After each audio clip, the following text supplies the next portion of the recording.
पिता मुझे ऐसे देना जो तेरी ज्योत जलाते हों।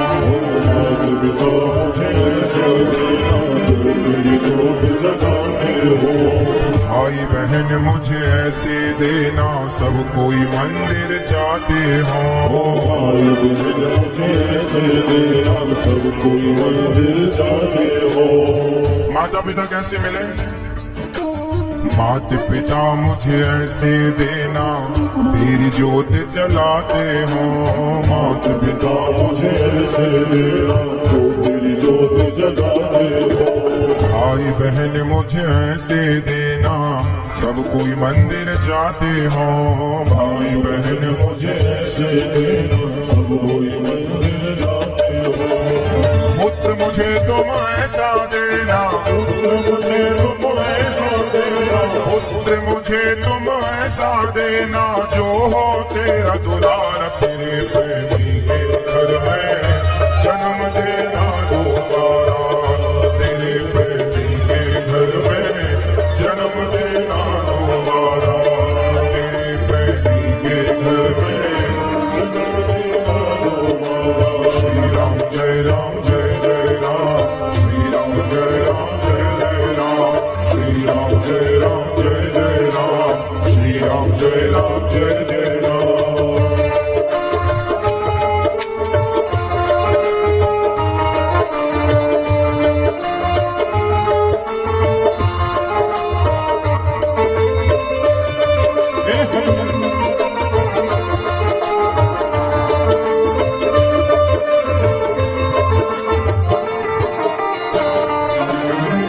दिल देना तो ऐसा देना केवल तुमसे प्यार करे। दिल देना तो ऐसा देना केवल तुमसे प्यार करे। दिल देना तो ऐसा देना केवल तुमसे प्यार करे। दिल देना तो ऐसा देना केवल तुमसे प्यार करे। सगे संबंधी से भी ज्यादा जो तुम पर विश्वास करे। सगे संबंधी से भी ज्यादा जो तुम पर विश्वास करे। हे प्रभु मेरा दिल ऐसा हो कि दुनिया वालों से ज्यादा विश्वास आप पर करने वाला हो। दिल की क्वालिटी बढ़िया हो। आप लोगों का दिल दुनिया वालों पर विश्वास करने वाला है। हम तो भगवान से कहेंगे प्रभु दिल देना तो ऐसा देना केवल तुमसे प्यार करे। गाओ मेरे संग ऐसा देना सब बोलो। केवल तुमसे प्यार करे। सगे संबंधी से भी ज्यादा जो तुम पर विश्वास करे। सगे संबंधी से भी ज्यादा तो तुम पर विश्वास करे। इस दिल से निकले तो निकले, इस दिल से निकले तो निकले, इस दिल से निकले तो निकले तेरा जय जयकार। तेरे प्रेमी के घर में जन्म देना दोबारा। तेरे प्रेमी के घर में जन्म देना दोबारा। श्री राम जय राम जय जय राम। श्री राम जय राम जय जय राम। श्री राम जय राम जय जय राम। श्री राम जय राम जय राम। सेवा भक्ति कर नहीं पाया, सेवा भक्ति कर नहीं पाया, सेवा भक्ति कर नहीं पाया किस्मत का मारा।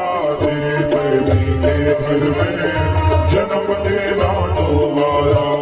तेरे प्रेमी के घर में जन्म देना दोबारा।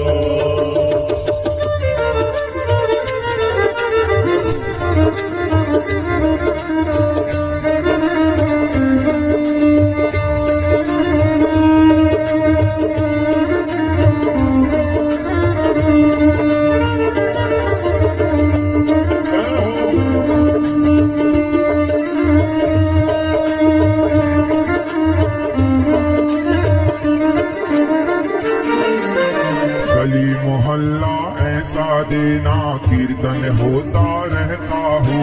गली मोहल्ला ऐसा देना कीर्तन होता रहता हो।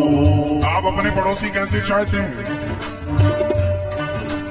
गली मोहल्ला ऐसा देना कीर्तन होता रहता हो। गली मोहल्ला ऐसा देना कीर्तन होता पड़ोसी सांझ सवेरे तेरी चर्चा करते हो।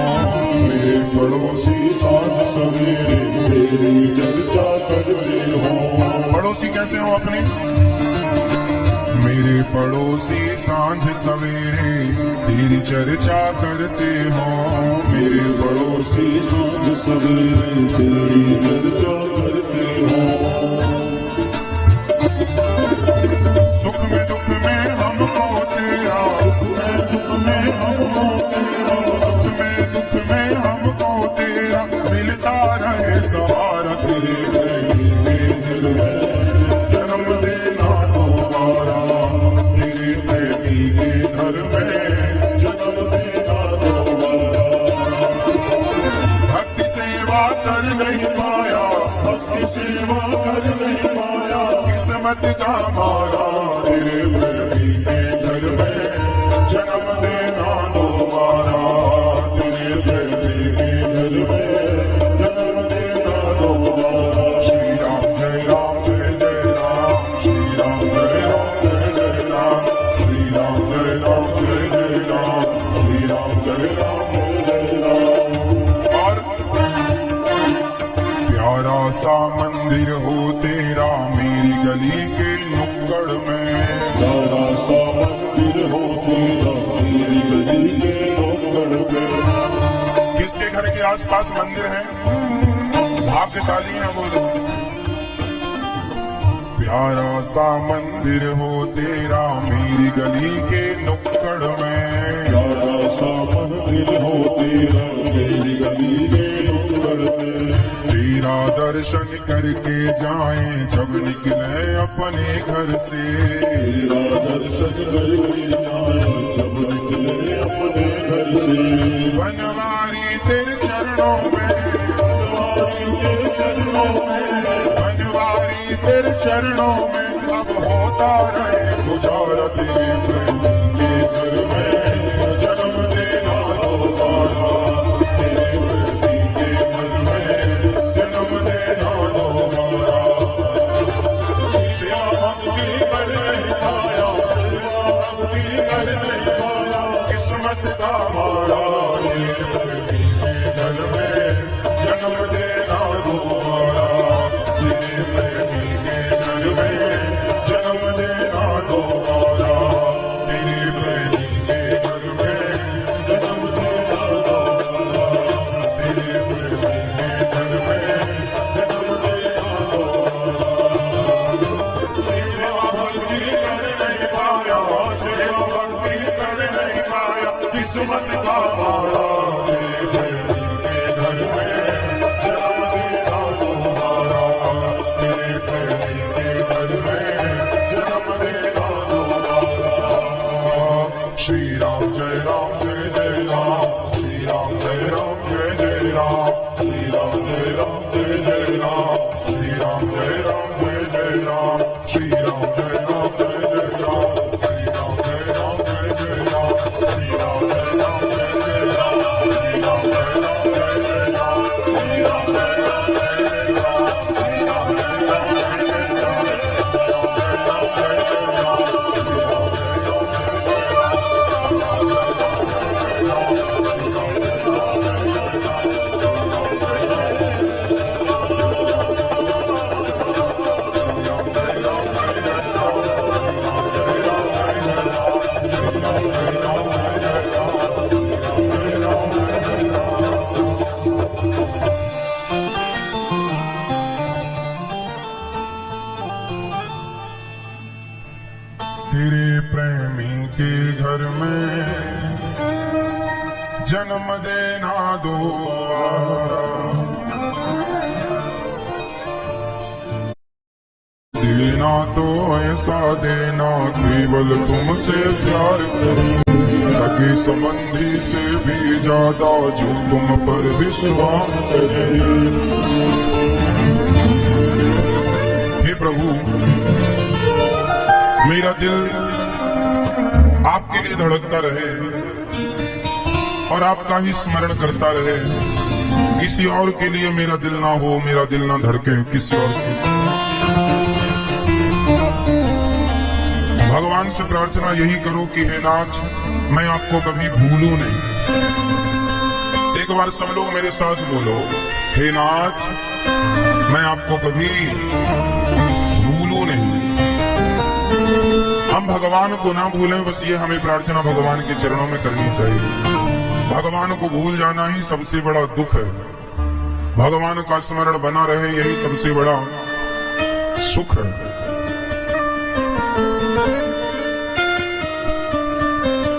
भगवान की बड़ी कृपा है आप पर कि आप लोग वृंदावन की पावन धरती पर बैठकर श्रीमद् भागवत जी की कथा श्रवण कर रहे हैं। भगवान, लोग कहते हैं भगवान कृपा नहीं करते। किसी को बहुत पैसा मिल जाए और किसी को भगवत प्रेम मिल जाए। एक तरफ किसी को बहुत सारा पैसा मिल जाए और दूसरी तरफ किसी को भगवान का प्रेम मिल जाए।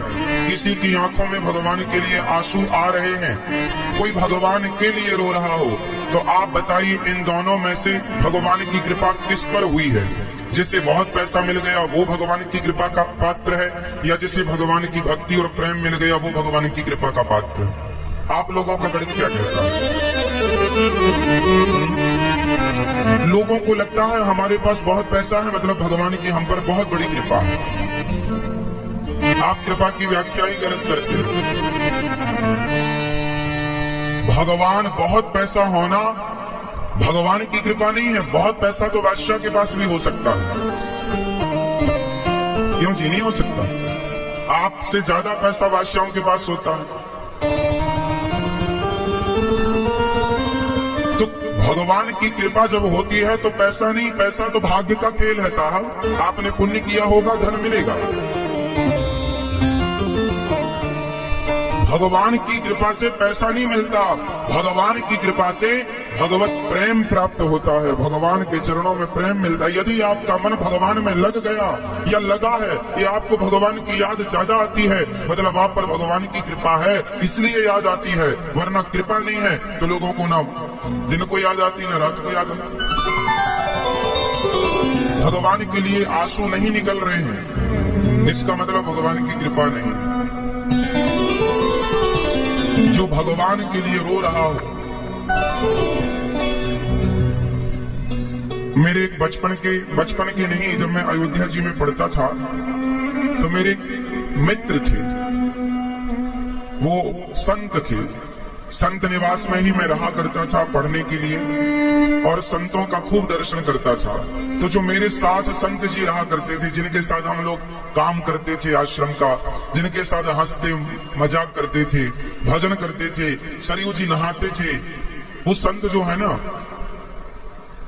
अब वो इतने बड़े त्यागी हो गए हैं कि अब उन्हें संसार का कोई भान नहीं है। मेरे साथ के हैं वो मेरे मित्र, वो मुझे अपना मानते थे। बड़ा हमारी उम्र के हैं, हमारी एज के हैं लगभग, हमसे साल 2 साल बड़े होंगे बस। अब वो त्यागी हो गए, उन पर पहले से त्यागी थी, उनका नाम ही त्यागी था। अब वो ऐसी स्थिति हो गई उनकी, वो 1 लाख रोज नाम जप करते थे। सीताराम सीताराम सीताराम सीताराम सीताराम सीताराम सीताराम सीताराम, ऐसे कितनी बार बोलते थे सीताराम सीताराम? 1 लाख बार डेली। तो किसी ने उनसे पूछा कि आप 1 लाख नाम जप क्यों करते हैं? तो उन्होंने कहा कि मैंने पूछा कि आप इतना कैसे करते हैं और इतना नाम जपने की क्या जरूरत है? उन्होंने कहा भैया 1 लाख नाम जप यदि मैंने नहीं किया तो फिर बताओ मैं किस बात का साधु, किस बात का संत? भगवान का नाम रूपी धन पाने के लिए तो मैंने संत चोला धारण किया। तो उन्होंने इतना नाम जप किया, इतना नाम जप किया कि धीरे धीरे धीरे धीरे उनके अंदर त्याग और बढ़ता गया और अब वो किसी से कोई मतलब ना रख के केवल भगवान नाम में खोए रहते हैं दिन रात। मतलब उस स्थिति को प्राप्त कर लिया उन्होंने, जिस स्थिति को प्राप्त करने के लिए हम जैसे मूर्खों को बहुत जन्म लग सकते हैं। तो कई बार बार मुझे भी लगता है कि मैं भी उस स्थिति तक जाऊं। और एक बात बताऊं, जो उस स्थिति तक पहुंच जाता है जिसे शरीर का भी ज्ञान नहीं रहता कि मैंने कपड़े पहने हैं या मैंने कपड़े नहीं पहने, मैंने कुछ खाया है या मैंने कुछ नहीं खाया, मैं जिंदा हूं या मरा हूं। अब उनसे कोई पूछ ले कि भैया तुम्हारा नाम क्या है, तो वो अपना नाम भी ना बता पाएंगे। वो शरीर से ऊपर उठे हुए महात्मा हो गए, दिव्यात्मा। अब आप ही बताइए कि भगवान की कृपा किस पर ज्यादा है, मुझ पर या उन पर?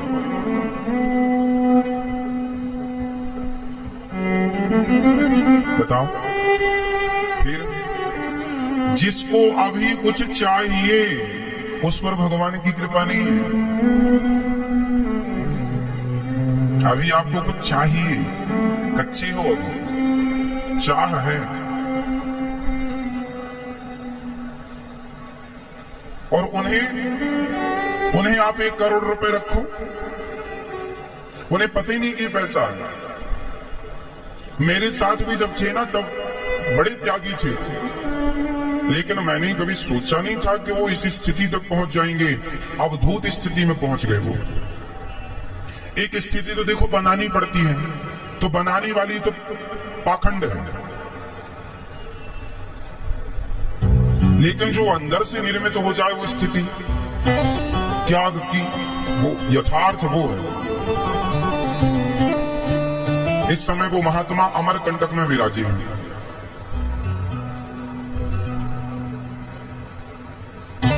अमरकंटक जानते हैं? मां नर्मदा का उद्गम स्थल।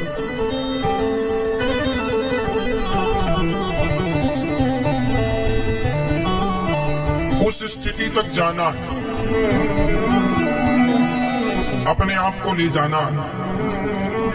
अभी मैं आप लोगों की सेवा करता हूं भागवत जी सुनाकर, लेकिन मेरा भी अब मन है कि मैं भी उसी स्थिति तक जाना चाहता हूं। संसार में खूब रहो पर सदा मत रहो। संसार में खूब रहो, सदा मत रहो। एक टाइम तक रहो, एक टाइम के बाद ना अंदर जैसे गए थे सुरक्षित बाहर आओ। ये जीवन का ये आपका मेरा, ये सबके लिए बोल रहा हूं मैं, अपने लिए बोल रहा हूं, आपके लिए भी है। एक समय सब सही है, वो विरक्त हैं, हम गृहस्थ हैं, फर्क कितना है। पर ईश्वर की कृपा, जो भगवान की याद में रोए, जो भगवान के स्मरण में आंसू बहाए, जो भगवान के लिए चीखे चिल्लाए, हे प्रभु कब दर्शन दोगे, हे प्रभु क्या हमारा भी यूं ही संसार की माया में उलझे उलझे मरना होगा, हे प्रभु कब मेरे चित्त में आओगे, हे नाथ कब मुझे दर्शन दोगे। जो भगवान के विरह में तड़प रहा मछली की तरह रो रहा। गोपियां जब श्याम सुंदर गोपियों को छोड़कर अंतर ध्यान में ना, तो गोपियां रोने लगी, तड़पने लगी, हे गोविंद कब आओगे, कब दर्शन दोगे, कब मुझे अपना मान बनाओगे। गोपियां रोने लगी, और रोती रोती रोती रोती वो गोपियां भगवान के लिए ऐसी तड़पी कि अब नहीं मिले ना तो प्राण निकल जाएंगे। ये जो संत है ना, संत कुछ कहे या ना कहे, संत का जीवन ही हमारे लिए सबसे बड़ा मैसेज है। कुछ ना कहे संत तो भी हमें वो अपने आचरण से सिखा रहे हैं। इसलिए संतों का दर्शन करना चाहिए, क्योंकि इन्हीं संतों में भगवंत बसते हैं।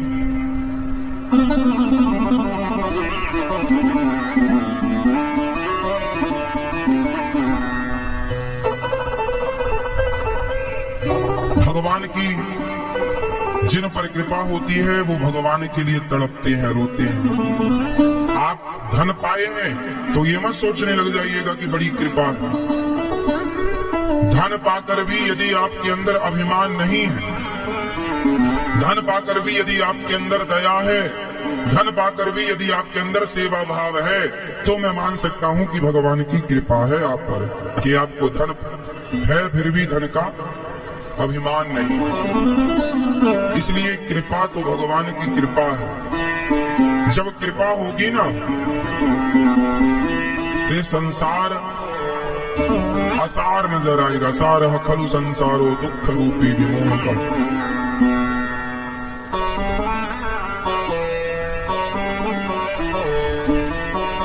आप में से कितने लोगों को रबड़ी अच्छी लगती है? आप में से कितने लोगों को नींद सोना अच्छा लगता है? नींद निद्रा अच्छी लगती है? कितने लोगों को पत्नी अच्छी लगती है? कितने लोगों को पति अच्छा लगता है? कितने लोगों को बेटा बेटी अच्छी लगते हैं? कितने लोगों को जमीन जायदाद अच्छी लगती है? अभी आपको संसार अच्छा लग रहा है,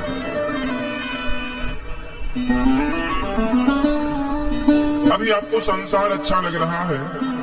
इसका मतलब ये हुआ कि अभी कुछ कच्चापन है।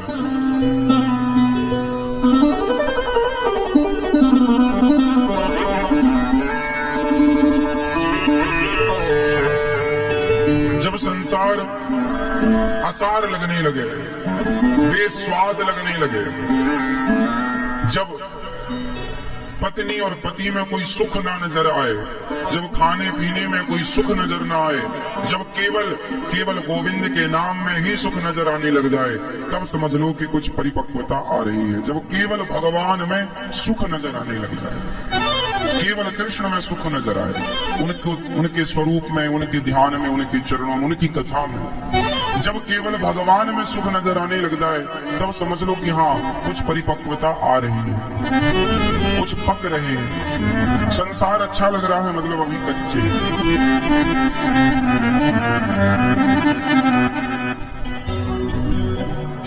यहाँ अन्य क्षेत्र चलता है। कुछ संत इनमें से ऐसे होते हैं ना दिव्य। एक संत आते हैं सवेरे सवेरे अन्य क्षेत्र में रोटी लेने, भिक्षा करने। वो एक बर्तन लाते हैं, कमंडल एक, उसी में दाल, उसी में कढ़ी, उसी में खीर, उसी में रोटी, उसी में पूरी, उसी में चावल, जो तुम बनाओगे सब एक ही बर्तन में देंगे। अरे बाबा, तुम दाल के साथ खीर खाओगे, क्या स्वाद मिलेगा? महात्मा हंसकर बोले, पगले, हम स्वाद के लिए थोड़ी खाते हैं, बस पेट भरने के लिए खाते हैं कि शरीर रहेगा तो गोविंद का स्मरण बना रहेगा।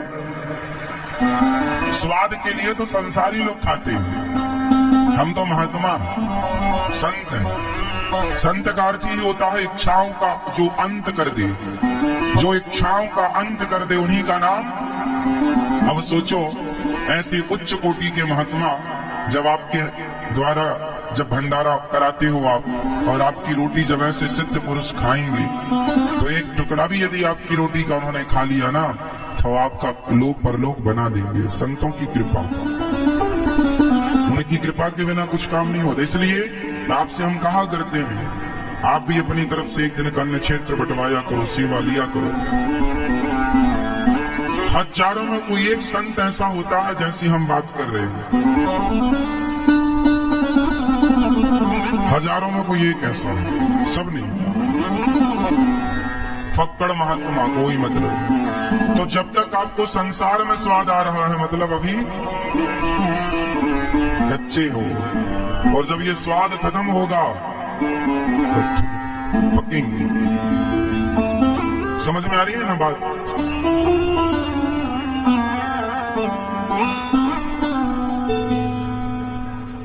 एक बार संत ज्ञानेश्वर, महाराष्ट्र के संत, नाम सुना है आप लोगों ने? संत ज्ञानेश्वर। एक बार संत ज्ञानेश्वर की बहन, उन्होंने सारे संतों को बिठाया और गोरा कुम्हार की थापी उठाई। गोरा कुम्हार का नाम सुना है? महाराष्ट्र में एक संत हुए हैं, कुम्हार थे, गोरे थे, नाम पड़ा गोरा कुम्हार। उच्च कोटि के भक्त थे, गृहस्थ थे, बड़े भक्त थे। विठ्ठल भगवान ने दर्शन दिया उन्हें। गोरा कुम्हार की चर्चा में जरा आपको कर दूं, फिर कच्चे और पक्के संतों की बात बताऊं। महाराष्ट्र में एक संत हुए हैं, नाम है गोरा कुम्हार। घड़ा बनाने का काम था उनका, और जब घड़ा कोई कुम्हार बनाता है ना तो माटी को रौंदना पड़ता है, पांव से कुचलना पड़ता है। तो वो माटी को रौंदते जाएं और बस विठ्ठल विठ्ठल विठ्ठल विठ्ठल विठ्ठल नाम जपते जाएं। कुछ दिन बाद शादी हुई, सुंदर सी पत्नी आई, समय बीता, एक सुंदर सा पुत्र हुआ गोरा कुम्हार का। और जब पुत्र हुआ तो गोरा कुम्हार ने कहा कि ये विठ्ठल भगवान की कृपा से मिला है, इसलिए इसका नाम भी विठ्ठल होगा। अब नाम रखा विठ्ठल। एक दिन की बात है कि जब विठ्ठल बड़ा हुआ, बच्चा बड़ा हुआ, तो घुटनों के बल चलने लगा। एक दिन गोरा कुम्हार माटी मिट्टी रौंद रहे थे, घड़ा बनाने की तैयारी थी। तभी बच्चा सोया तो माँ बोली विठ्ठल की, मतलब गोरा कुम्हार की पत्नी बोली, सुनो ये विठ्ठल यहाँ सोया है, थोड़ा ध्यान देना। मैं कुएं से पानी भर कर लाई, भोजन बनाना है, पानी नहीं। तो पत्नी चली कुआं और बच्चे को लिटा दिया वहीं, और वो रौंद रहे थे माटी। अब गोरा कुम्हार तो बस माटी रौंद रहे हैं, आंखें बंद हैं, और उनका भाव ये है कि मैं पंढरपुर में हूँ, भगवान का दर्शन कर रहा हूँ। और वो कीर्तन करते करते माटी, देखो एक पंथ दो काज, माटी भी रौंद रही है और कीर्तन भी।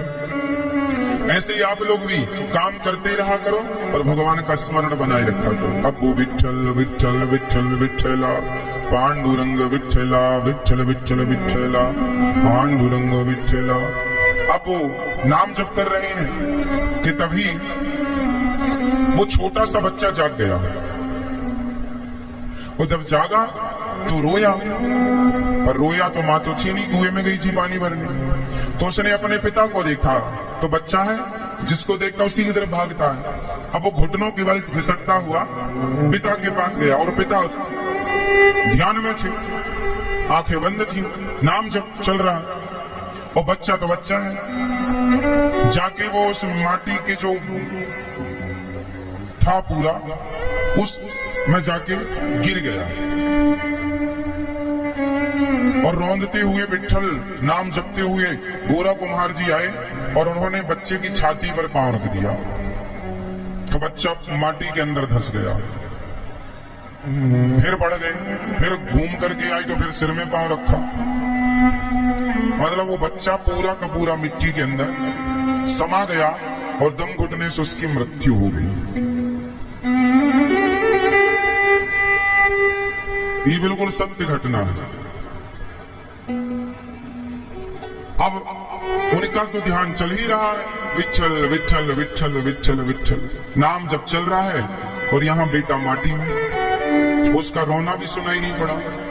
तब तक कुएं से पानी भरकर पत्नी वापस आई। उसने देखा तो बच्चा नहीं वहां, यहाँ वहां ढूंढा, कहाँ चला गया, कहाँ चला, विठ्ठल बेटा विठ्ठल, कोई आवाज नहीं, कहीं से कोई आवाज नहीं। अब कहीं नहीं तो वो ध्यान से देखा तो जो माटी रौंद रही थी उसमें कोई बच्चे का कपड़ा दिखाई पड़ा। अब माँ तो माँ समझ गई, दौड़ कर गई और देखा तो माटी के अंदर सना हुआ, वो डूबा माटी के अंदर। उठाया तो बच्चा तो प्राण शून्य थे।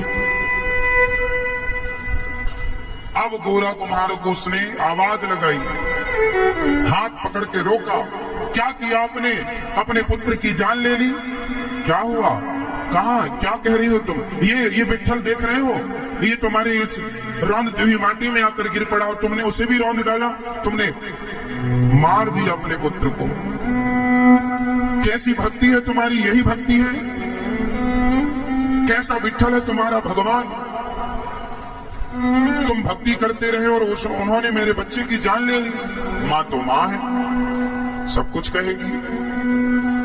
अब जब उसने ये सब कहा तो गोरा कुम्हार ने भगवान विट्ठल जी से हाथ जोड़ के कहा, हे प्रभु, मुझे दुख इस बात का नहीं है कि मेरा पुत्र अब नहीं है, वो तो आपने दिया था, आपने ले लिया, हमें इसका दुख नहीं है, लेकिन प्रभु उसकी मृत्यु का कलंक मेरे माथे लगा, इस कलंक को लेकर मैं जी ना पाऊंगा। हे विट्ठलनाथ जी, मैंने तो कभी आपसे कुछ मांगा ही नहीं, कभी आपसे मैंने कुछ कहा ही नहीं, पर आज कहता हूं प्रभु, ये जो बच्चा, मुझे इस बात का दुख है कि वो मेरे पांव से रौंद दिया गया और वो मेरे द्वारा मारा गया। हे प्रभु, आज मैं आपसे मांगता हूं, मुझे इस कलंक से बचा लो, इस कलंक से बचा लो। माँ तो बच्चे को लिटा कर रो रही, रोती जा रही है, कहाँ है तुम्हारे भगवान, क्यों नहीं बचाया मेरे पुत्र को, तुम्हारी भक्ति झूठी है, तुम्हारा भगवान झूठा है। गोरा कुम्हार ने कहा, है विट्ठलनाथ जी, आज तुम्हारा भक्त भी झूठा पड़ गया और तुम भी झूठे पड़ जाओगे, इसलिए हे प्रभु, मुझे पुत्र का कोई मोह नहीं है, मैंने कभी चाहा नहीं, आपने दिया है, आपकी मर्जी है, पर मुझे इस कलंक से बचा लो कि मेरे द्वारा मारा गया। ये जग क्या कहेगा, कैसा भक्त था, अपने पुत्र की जान ले ली। हे विट्ठलनाथ जी, मुझे इस कलंक से बचाओ। और गोरा कुम्हार रो पड़े और विट्ठल विट्ठल विट्ठल कहते हुए आर्त भाव से वो मूर्छित होकर जमीन पर गिर पड़े। तभी भगवान की ऐसी कृपा हुई कि स्वयं माँ बेटे को लिटाकर रो रही थी कि थोड़ी देर में बच्चा हिलने डुलने लगा। रोती हुई माँ कुछ ध्यान से देखने लगी कि बच्चा कुछ अपनी उंगलियां हिला रहा है। तुरंत माँ ने उसके शरीर की माटी पहुंची। थोड़ी देर बाद बच्चे ने अपनी आंखें खोली और उठ करके बैठ गया। और जब उठकर बैठा तो विट्ठलनाथ जी प्रकट हो गए। प्रकट होकर के अपने मूर्छित भक्त को उठाया, भैया उठो। जब गोरा कुम्हार उठे और जब उठे तो सामने भगवान का दर्शन किया। हे प्रभु, मेरे कारण आपको इतना कष्ट उठाना पड़ा, आपको आना पड़ा। हे प्रभु, मैं अपराधी हूँ, मुझे अपने संग ले चलो। भगवान मुस्कुराए, बेटा मैं तुम्हारी इस अटूट भक्ति से, और सबसे बड़ी बात यह है कि तुम निष्काम हो, तुम मुझसे प्रेम तो करते हो पर तुम मुझसे प्रेम के बदले कुछ चाहते नहीं हो, इसलिए तुम खूब संतों की सेवा किया करो। गोरा कुम्हार बोला, प्रभु संतों की सेवा मैं कैसे करूं? जितना घड़ा बनाता हूं, जितने के घड़े बिकते हैं, उतने में केवल परिवार का गुजारा हो पाता है, संतों की सेवा नहीं हो पाती। भगवान बोले, तो ठीक है, आज से मैं तुम्हारे घड़ा बनाने में तुम्हारी हेल्प करूंगा। प्रभु आप? हाँ मैं। और आप आश्चर्य मानेंगे, भक्तों का चरित्र इतना महान है कि गोरा कुम्हार का पुत्र तो जीवित तो हो ही गया। गोरा कुम्हार पर तो भगवान ने कृपा की, उसकी पत्नी को भी सद्बुद्धि दी कि भक्ति कभी निष्फल नहीं जाती। और अंत में भगवान स्वयं गोरा कुम्हार के संग उसके घड़ा बनाने में सहयोग करते, और भगवान ऐसे ऐसे घड़े बनाते कि बाजार में अच्छी कीमत उन्हें मिलती। देखते ही देखते पूरे क्षेत्र में गोरा कुम्हार के घड़े प्रसिद्ध हो गए और खूब धन कमा करके, और गोरा कुम्हार ने जो भी मिलता एक एक रुपया संतों की सेवा में भगवत कृपा से लगाने लग गए। खूब सेवा की और अंत में भगवत धाम को चले गए ये गोरा कुम्हार। एक दिन उन्हीं गोरा कुम्हार के घर में संत ज्ञानेश्वर की बहन ने सब संतों को बिठाया, और जो घड़ा बनाने की छापी होती है, जिससे घड़ा चिकना करते हैं, हाथ कुछ होता है ना, अंदर लगाते हैं, ऊपर से फिर है ना, उसको कुछ बोलते हैं, थापी मान लो आप। तो उस संत ज्ञानेश्वर की बहन ने थापी उठाई और देखा कि इन संतों में कौन कच्चा संत है और कौन पक्का संत है। तो सभी संतों की पीठ में एक एक थापी मारी ज्ञानेश्वर जी की बहन ने, और जब सबको मारा तो वहां नामदेव जी को गुस्सा आ गया। ए, क्या कर रही है बहन? 27 बार दर्शन किया है हमने विठलनाथ जी का। संत नामदेव जी ने कितनी बार दर्शन किया भगवान जी का? 27 बार। विठलनाथ जी से सीधी बात की, सामने खड़े होके बात हुई उनकी भगवान से। इतने उच्च कोटि के संत नामदेव जी, उन्हें कह दिया कि एक अच्छे साधु हैं। अब तो नामदेव जी बहुत रोए, हे विठलनाथ जी, सारी सभा में मेरा अपमान कर दिया, मुझे कच्चा सिद्ध कर दिया। अच्छा जना, उन्होंने कच्चा क्यों कहा? क्योंकि सबकी थापी पड़ी तो सब चुप रहे, पर ये बोल गए। और जहां मान सम्मान की चाह है वहां भी कच्चापन है। जहां मान सम्मान की इच्छा है वहां भी थोड़ा कच्चापन है। जहां मान सम्मान की इच्छाएं समाप्त हो जाएं, जहां हर इच्छाएं मिट जाएं, आप मेरा अपमान करो या सम्मान एक बराबर है। आप मुझे 56 भोग परोसो या बासी रोटी परोसो एक बराबर है। आप मुझे मेरी आरती उतारो या 2-4 थप्पड़ मार दो एक बराबर है। जो इस स्थिति में पहुंच जाए वो पके। अभी नामदेव जी रो पड़े, विठलनाथ जी आप आओ, न्याय करो। तब विठल भगवान प्रकट हुए। नामदेव क्या हुआ? 28वीं बार भगवान बोले, मैंने आपका 27 बार दर्शन किया, क्या मैं कच्चा हूं प्रभु? भगवान बोले, अभी तक तुमने गुरु नहीं बनाई, इसलिए अभी तुम कच्चे हो। जाओ गुरु बनाओ। किसे गुरु बनाए? बोले जंगल में जाओ, संत खेचरदास जी पड़े हैं। अब जंगल में गए तो संत शिरोमणि खेचरदास जी वो भगवान शिव के ऊपर शिवलिंग पर पांव रख के सो रहे थे। नामदेव जी बोले, हे भगवान, ये कैसे गुरु शंकर जी के ऊपर पांव रख के सो रहे हैं? तो नामदेव जी बोले, आए तो थे हम गुरु बनाने, पर ये तो बड़े अज्ञानी हैं, ये तो भगवान शंकर पर पांव रख के सो रहे हैं। तो नामदेव जी जाने लगे तो बड़े बड़े संत खेचर जी ने आवाज लगाई, अरे नामदेव कहाँ जा रहे हो? यहाँ आओ।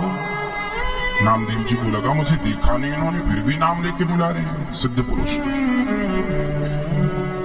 अरे महाराज, आप ये शंकर जी के ऊपर पांव रख के क्यों सो रहे हैं? गलत है। तो संत जी बोले, मैं बूढ़ा हो गया हूं, अपने से पांव नहीं हटा पाता। एक काम करो, तुम ही मेरे पांव उठा के किनारे कर दो, ऐसी जगह रखना जहां शंकर जी ना हो। अब पांव पकड़े और घुमा के दूसरी जगह रखा तो वहीं शंकर जी प्रकट हो गए।